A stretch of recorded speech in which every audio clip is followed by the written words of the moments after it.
Iya, selamat siang. Gimana kabarnya hari ini? Alhamdulillah. Alhamdulillah, baik. Iya, Oke. Jadi tujuannya ke sini mau ngapain ya, Kak? saya ingin menceritakan tentang masalah saya dengan saudara saya sendiri. Jadi tujuannya emang mau didengarkan ya atau Iya. mau minta saran? Mau didengarkan aja. Mau didengarkan. Kalau Oke. ada saran yang baik mungkin bisa disampaikan juga dari kakaknya. Oke. Oke, sebelumnya saya menyampaikan bahwa nanti data diri yang berkaitan dengan kakak, apapun yang berkaitan dengan kakak akan dijaga kerahasiaannya. Jadi kakak tidak perlu khawatir ya. Iya. Oke, saya ingin menyampaikan dulu di awal bahwa satu sesi konseling ini nanti berdurasi sekitar 40-45 menit. Apabila diperlukan konseling lanjutan, maka akan kita lanjutkan ke sesi berikutnya. Apakah bisa dimengerti, Kak?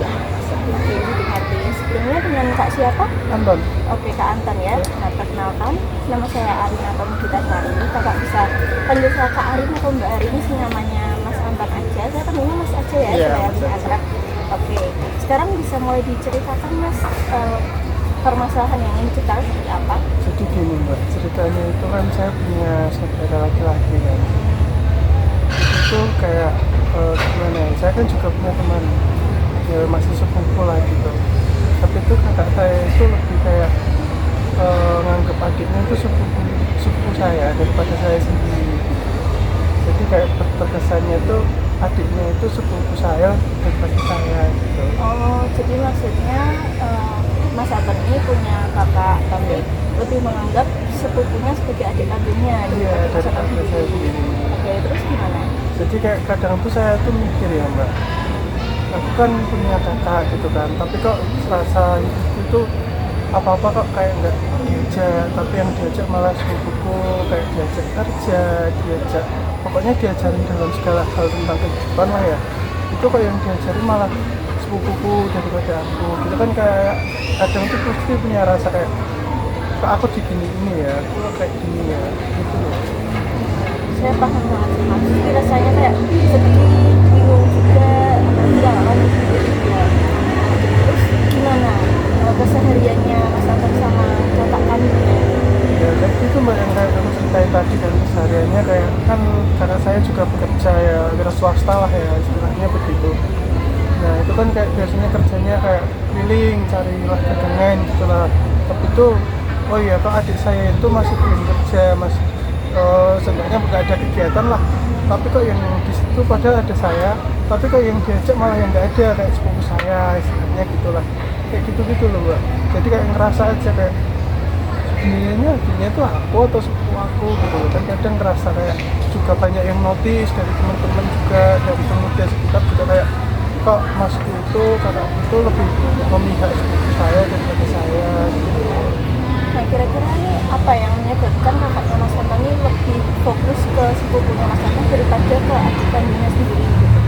Itu tuh kayak masih belum tahu ya mbak, soalnya kan juga sebenarnya kan kalau urusan kayak ngobrol nongkrong gitu kan sering lah ya bareng juga, aku kakakku sepupuku juga teman-teman yang lain lah. Tapi itu nggak tahu kenapa ya setiap pergi entah kemana atau urusan apalah, itu tuh kakakku tuh lebih percaya ke sepupu aku.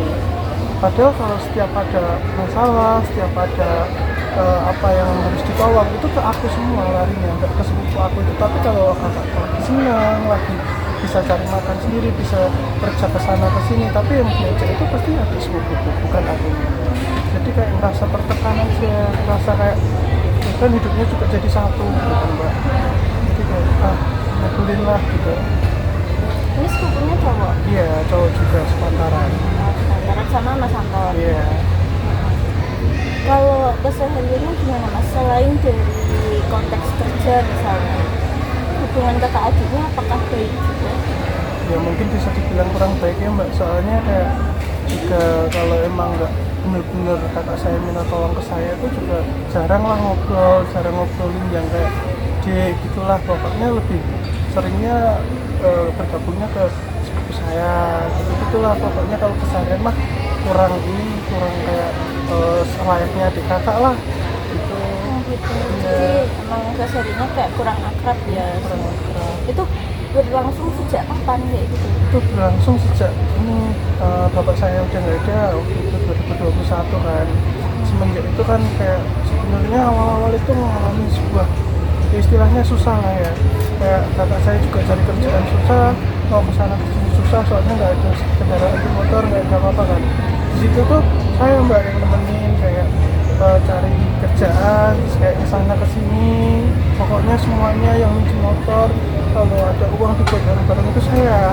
Tapi setelah berkembangnya waktu di tahun 2022, 2023 sampai sekarang itu udah mulailah enak sedikit, kayak udah mulai mudah cari pekerjaan gitu kan. Dan saya lanjut kuliah, nggak yang lanjut kerja, tapi kayak ini sekarang lebih kayak oh ya, daripada ngajak adikku biar bisa makan, tapi lebih baik ngajak sepupunya biar bisa makan gitu kayak nggak adil aja, kenapa kayak gitu.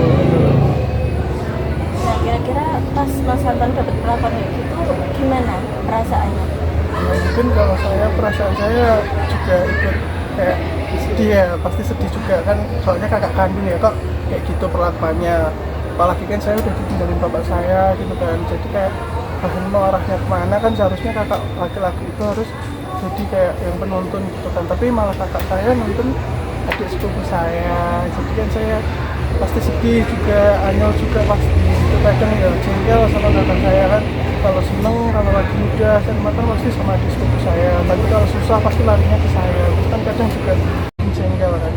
Ya, saya paham betul apa yang Mas rasakan, pasti juga sebagai adik kandung merasa kok aku nggak diajak gitu ya. Jadi intinya Mas Anton ini punya kakak, tapi kakaknya ini keakraban dengan Mas Anton itu masih kurang, terus lebih memilih sepupunya, diajak apa sepupunya gitu ya. Dan ini berlangsung sejak bapak Mas Anton nggak ada, sekitar 2021. Oke, terus kira-kira Mas Anton pernah nggak memahami kenapa kakaknya Mas Anton ini lebih condong ke sepupu daripada ke Mas Anton sendiri? Kalau itu ya Mbak, ini kan kayak cuma nebak ya, kalau dari kakakku gitu kan orangnya ya kayak yang benar-benar masih inilah kayak legal, istilahnya masih ngengkel, nakal gitulah, masih suka main cewek, suka ini itulah, pokoknya nggak yang sama orang tua juga nggak yang terlalu pro kan. Sedangkan kan kalau aku emang ya itu dari dulu emang susah kalau buat suka bohongin, suka ngebohongin tentang ini itu atau kayak hal yang nggak baik, itu kan saya juga contoh nggak suka. Jadi kayak kakak saya kan lebih contohnya ke hal-hal yang kayak gitu kan, dan adik sepupu saya kebetulan juga suka hal-hal kayak gitu, jadi dia lebih contoh ke adik sepupu saya. Oh, jadi kira-kira ini ya Mas ya, berarti Mas ini kakaknya Mas Anton ini lebih condong sepupu karena memang satu frekuensi gitu ya maksudnya. Sedangkan dengan Mas Anton ini mungkin agak berlainan ya sifatnya, karena Mas Anton lebih cenderung ke kejujuran, sedangkan kakaknya masih sering bohong gitu. Oke. Terus untuk sekarang saat ini gimana Mas Anton kesehariannya sendiri ya apa-apa? Iya, sekarang apa-apa saya sendiri ya, alhamdulillah kan masih kuliah juga, jadi kayak ya bisa sampingan juga gitu lah, yang nggak ngandelin sama amat saya juga, kakak saya juga kan kalau emang dari dulu pesan dari bapak itu dulu kan emang ya dari dulu kan suruh ikut mas aja, suruh kerja di sapi gitu kan, tapi kan ya itu balik lagi ternyata bapak nggak peduli banget sama adiknya mau kerja ya silakan, mau sama silakan, mau sama silakan, terserah gitu. Ini adik sepupu saya aja kayak ini lagi nganggur sehari ini di rumah, kayak nggak ada kegiatan, udah kayak musakil kayak iso iki tak jake nyambut gawe, padahal di situ di depannya ada aku kan yang kayak notabene juga masih kuliah, sampingannya juga belum seberapa juga, tapi dia lebih memilih ke orang lain kan daripada adik kandungnya sendiri. Jadi kesehariannya sekarang mungkin masih sama aja lah, belum ada kayak banyak signifikan dari tahun-tahun sebelumnya. Nah, tadi kan Mas Anton menjelaskan bahwa kakaknya Mas Anton ini pernah ngomong langsung gitu di depannya Mas Anton. Nah, pada saat masnya Mas Anton ini bercerita gitu, Mas Anton responnya bagaimana? Ya mungkin respon saya ya kayak ya udahlah saya dengerin aja kan, ya saya emang orangnya nggak pernah kayak yang ya udah kayak apalah gitu, nggak pernah ya, jadi kayak ya udah ikut kasihan aja, karena aku tuh orangnya nggak mau yang ini, nggak mau yang ribet lah istilahnya, apalagi sama saudara sendiri itu kan nggak mungkin lah, nggak baik kan etikanya kalau harus berantem, harus kayak gini jadi kayak jaga ini aja, jaga image aja gitu. Jadi kayak emang angel aja sih mbak, sumpah ya. Dari dulu tuh kayak bener-bener merasa kayak bener-bener bukan aku aja yang notice ya, kayak pemuda di desaku itu sampai notice kayak yang iki adine gak sih, kayak adine iki masmu gak sih, soalnya pas sing dijak sing adik sepupune terus sing jak nyambut gawe adik sepupu padahal peneng omah. Kadang kan juga kayak tapi ya aku main ngelindungi nama baiknya masku juga kan udah gak bisa kan, kayak gimana, tapi kok emang kenyataannya kayak gitu juga. Tapi ya itu kadang kayak anyel aja, padahal kalau ada sekarang ya kayak lagi susah gitu kan, untuk nyatinya ke saya, sepupunya juga gak mungkin bantuin kayak gitu-gitu kan juga kadang anyel. Tapi kalau udah bisa kerja, bisa cari makan mudah lancar kayak gitu-gitu, yang dicari malah adik sepupu saya nggak yang tapi ya sebenarnya nggak apa-apa ya, saya kan juga belum mau ini cuma sebagai adik gitu kan, tapi kadang juga menyayangi perasaan jengkel kan ya mbak, pasti ya itulah kurang lebihnya saya sama kakak saya begitu. Tapi perasaan jengkel ini tuh munculnya pas setelah kejadian gitu ya, pada saat kakaknya Mas Anton ini bilang begitu ya Mas Anton diem aja gitu Iya, ya, nggak betul. pernah membantah. Nggak pernah. Saya itu punya prinsip ya mbak, sama orang tua, sama orang yang lebih tua dari saya atau saudara atau orang terdekat, kalau saya itu masih bisa bantu, saya masih bisa memberikan apa yang mereka mau dan tidak merugikan saya, walaupun dia pernah melukai saya pun saya tetap bisa gitu loh. Kayak nggak yang bisa kayak yang nggak nolak gitu tuh kadang nggak bisa, apalagi sama saudara sendiri kan, pasti mau gimana pun kok ya namanya saudara kesusahan pasti juga ditolongin kan ya. Tapi ini ibu masih ya, masih sehat. Iya alhamdulillah masih sehat. Kira-kira ini ibu tahu nggak apa yang dilakukan kakaknya Mas Anton itu tahu?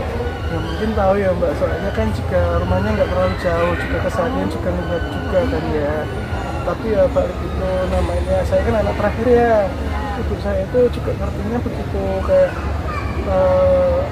kadang juga belain mas saya, kadang juga gitu-gitu kan, padahal nggak tahu apa akar masalahnya apa gitu kan, tapi pasti yang dibelain emang dari dulu. Saya itu kayak benar-benar kurang dapet inilah pembelaan lah istilahnya, soalnya apapun aku kan serba ngalah ya, mau dari kecil sampai sekarang, mau dari apapun aku kan ngalah, mau diapain, mau diomongin apapun juga diem, yang kayak ngelawan gitu. Jadi ya mungkin tahu lah orang tua saya juga, ibu saya juga. Kelihatan banget ya, padahal ceritanya sedih tapi Mas Anton tetap bisa senyum, Iya. bisa ketawa, kayak ada luka yang disembunyiin gitu. Oke, jadi ibunya tahu ya tentang Iya, kakaknya betul. Mas Anton. Oke, jadi kan tadi ini ya, kakaknya Mas Anton tuh lebih akrab ke sepupu daripada Mas Anton. Terus yang diajak kerja juga sepupunya Mas Anton. Iya. Lebih nggak menemukan di kandungnya gitu. Iya. Dan ibu pun tahu bahwa Mas Anton. Responnya bagaimana ibu Mas Anton tahu hal itu? Kalau respon ibu itu gini mbak, kadang tuh ya juga bilang, kadang tuh juga kayak yang nyalahin lah ya istilahnya, gitulah istilahnya. Kenapa saya bilang kadang nyalahin, soalnya ibu itu juga kadang kayak gini, kadang juga kayak ini marahin juga kakak saya, kok gak ngajak nyambut gawe adine, yang dijak nyambut gawe malah mau yo adik sepupu ini gitu kan. Tapi kadang juga ibu tuh bilang gini, gue itu loh ikian gak boleh nyambut gawe, gak boleh melu-melu. Sekarang segini mbak, sekarang kalau ibu saya kayak ngebelain mas saya gitu ya, kenapa saya nggak ikut, kenapa saya nggak nyodorin diri saya, kenapa nggak saya sekarang kayak gini aja. Kakak saya itu setiap bekerja, setiap berangkat kemanapun, setiap dapat kerjaan kesana kesini, itu tuh setiap langsung dapat kerjaan, yang dihubungin itu adik sepupu saya, bukan saya. Jadi kayak kalau saya itu emang mau ngajuin gitu ya, kayak aku melu, aku ikut gitu kan.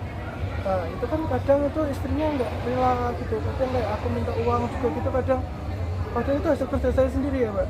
Kadang itu kayak nyebarin kemana-mana, gosip kemana-mana, katanya aku cuma minta uang, cuma kayak minta-minta aja gitu kan. Kadang juga jengkel kan, mau kerja juga nggak males kan. Terus kayak oh iya, sekarang kan kita juga sebagai manusia pasti beda perasaan ya. Jadi kadang kalau kita itu emang kerja nggak dipanggil, nggak yang diajak gitu, yang diajak orang lain tapi kita maksa ikut kan, gimana perasaannya? Pasti kan juga nggak enak kan. Oh iya, nanti kan kalau seumpama oh iya kok melu, nanti kalau cuma segini kok nggak diajak malah jadi rugi gitu kan. di belakangan nggak enak gitu mbak, jadi gitu. Berarti hubungan Mas Anton sama kakak iparnya juga kurang baik. Iya betul, kurang baik. Soalnya gimana ya mbak, sebenarnya sih kalau saya ya seperti tadi yang saya ceritakan, saya kan nggak pernah kayak merespon hal-hal kayak gitu kan. Tapi itu kadang ya jengkel ya mbak. Sekarang saya kan pernah kerja bareng sama saya juga dalam urusan sapi atau tembakau gitu kan. Ya, itu kan namanya juga kerja bareng ya, modal juga bareng-bareng. Kan hasil dibagi dua udah umum ya mbak. Nah itu kakak ipar saya di mana-mana bersipin. Kalau saya Anton itu sukanya cuma minta uang, cuma minta uang buat jajan, buat dolan ke mas saya. Nah gila, padahal gue mah kerja terus kan di situ. Ya, ya, saya paham betul sih yang Mas Anton Iya. rasain. Pasti sebelumnya ada banget Iya juga pasti ya. jengkel banget ya sebenarnya. Tapi kakak iparnya Mas Anton ini kalau sama yang sepupunya tadi baik. Iya bener, kayak bener-bener gini dah perbedaannya gini mbak. Saya mau pinjam motor gitu aja ya, sama mas saya kandung sendiri nih. Susah banget sumpah, mau pinjam motor tuh susah banget. Tapi kalau adik sepupu saya itu mau pinjam jam berapapun pasti dikasih, pasti nggak ada alasan sesuatu gitu. Itu contoh kecilnya gitulah ya. Kalau nggak nanti kayak mau ada ini, ada masalah yang ditantin pasti ya dulu aku.